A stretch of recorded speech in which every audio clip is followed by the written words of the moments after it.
Jonas Maia está aqui em tela. Agora a gente traz o caso Master para o Live CNN. Aquela operação da Polícia Federal, você vai se lembrar, que determinou o afastamento de um perito criminal federal, gerou reações. O servidor é suspeito de vazar informações sigilosas da investigação que apura as fraudes financeiras, do Banco Master. Nos conte, Jonas, então a gente está avançando. É exatamente naquele dia que a gente soube de uma desconfiança dentro da PF em cima de vazamento de informação para Daniel Vorcaro.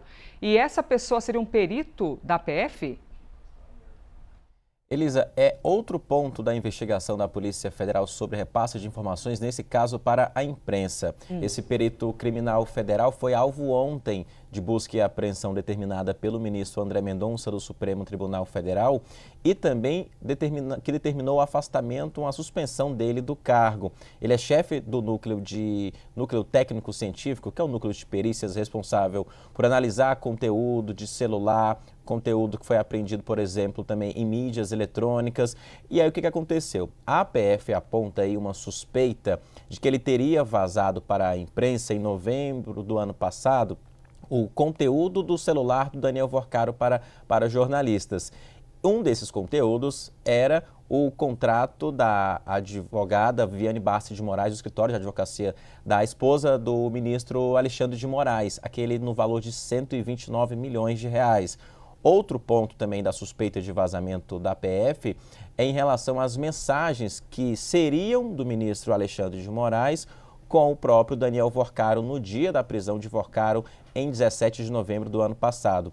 Na época, quando as notícias saíram na imprensa, o ministro Alexandre de Moraes disse que não teve conversa nenhuma com o Vorcaro no dia da prisão dele. Já o contrato com a Viviane Barsi de Moraes, o escritório de advocacia dela, foi confirmado, inclusive até com repasses milionários aí pelo imposto de renda do Banco Master. Pois bem, a reação acontece agora por parte também da Associação dos Peritos Criminais Federais, que esse perito, que é servidor público há 20 anos, faz parte.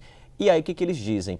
Em aspas, que a associação está adotando medidas cabíveis para acompanhar o caso e contrapor qualquer cometimento de injustiça. E também dizem, nessa nota divulgada para a CNN, que vai prestar um apoio ao servidor para assegurar o devido respeito à ampla defesa e ao contraditório. Como você sempre diz muito bem aqui no Live CNN, quando tem alguma operação, uma busca e apreensão contra algum investigado, há sempre também o direito ao contraditório. É isso que os peritos criminais federais nessa associação estão colocando também neste movimento de apoio a esse servidor que foi afastado do cargo e foi alvo de busca e apreensão. Tem um outro ponto também aqui na nota que eles dizem que a APCF, que é a associação, vai assegurar a observância do devido processo legal, a preservação da cadeia de custódia, que é a preservação das provas apreendidas, aparelhos como o celular também apreendido, para manter tudo ali no estrito rigor do processo, e a atuação técnico-científica no caso. O que isso quer dizer? Ontem houve a apreensão de aparelhos em posse desse servidor e tudo passa agora por uma perícia, uma análise para confirmar essa suspeita da Polícia Federal de que ele teria repassado informações sigilosas para a imprensa ou não, que não teria sido ele ou que não tem como comprovar. Então é um próximo passo dessa ponta da investigação, nesse mega esquema que é do Banco Master, como a gente já vem acompanhando desde 17 de novembro do ano passado, às 10h30 da noite, quando o Daniel Vorcaro foi preso a primeira vez no aeroporto de Guarulhos. Para finalizar, o último ponto da nota também da associação eles dizem que nos termos do seu regimento interno, a associação vai prestar todo o apoio associativo e jurídico cabível ao perito criminal federal citado. Então, mais um desdobramento dessa novela Banco Master, mas colocando aí uma questão de apontamento de vazamento de informação, nesse caso, para a imprensa. E ontem mesmo, o Supremo Tribunal Federal, a gente trouxe aqui, deixou muito claro em uma nota que nenhum jornalista nem veículo de imprensa é investigado, mas sim um servidor público que usou o cargo dele para passar informação e quebrou um sigilo funcional. É o que aponta a investigação nessa suspeita. Elisa. Ele, Jonas Maia, explicando para a gente, então, os peritos que defendem o servidor que foi alvo da Polícia Federal e todo esse caso, né? Esse grande imbróglio que é o caso do Banco Master. Aí tem essa questão de suspeita de vazamento de informação. E eu vou te levar agora, junto com o Theo Cury, para uma outra parte desta grande teia que é o maior escândalo financeiro da história do Brasil. No meio do caminho, o banco mal das pernas, alguém decidiu comprar uma parte do banco e este alguém foi o BRB, especificamente o ex-presidente do BRB, que ainda tem toda a investigação para compreender por que decidiu comprar, se o que ia comprar valia aquilo mesmo, se é que valia alguma coisa, se é real que ia ganhar apartamento de milhões, isso e aquilo. No meio do caminho, o advogado do ex-presidente do BRB decidiu deixar a defesa de Paulo Henrique Costa. Só que é uma saída, Theo Cury, que ocorre em meio às negociações com a Polícia Federal e com a PGR da possibilidade de uma delação premiada ou colaboração premiada. Até se tiver diferença, explica para a gente entre delação e colaboração, mas ambas premiadas.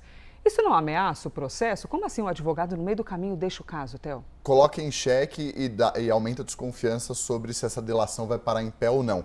Delação e colaboração, muito rapidamente, o termo correto na lei é colaboração premiada, mas o termo jocoso é delação e foi o que pegou, porque quem vai falar é um colaborador para a justiça, mas vai delatar. Vai delatar algo ou alguém. No final das contas, os dois termos estão corretos da gente utilizar. Chamou muito a atenção porque a gente está falando de um advogado extremamente experiente, o Eugênio Aragão, foi ministro do governo Dilma Rousseff, ministro da Justiça.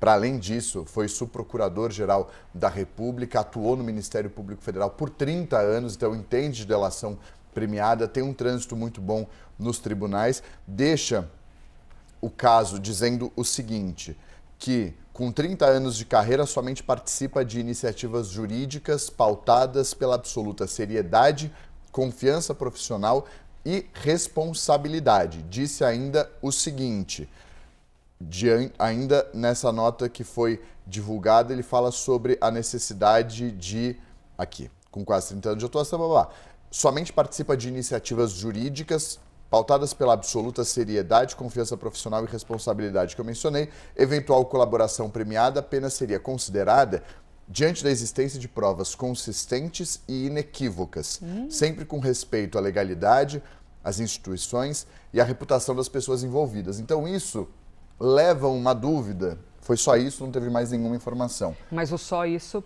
é ruim. Só né? isso é bastante coisa. Esse só isso é gritante.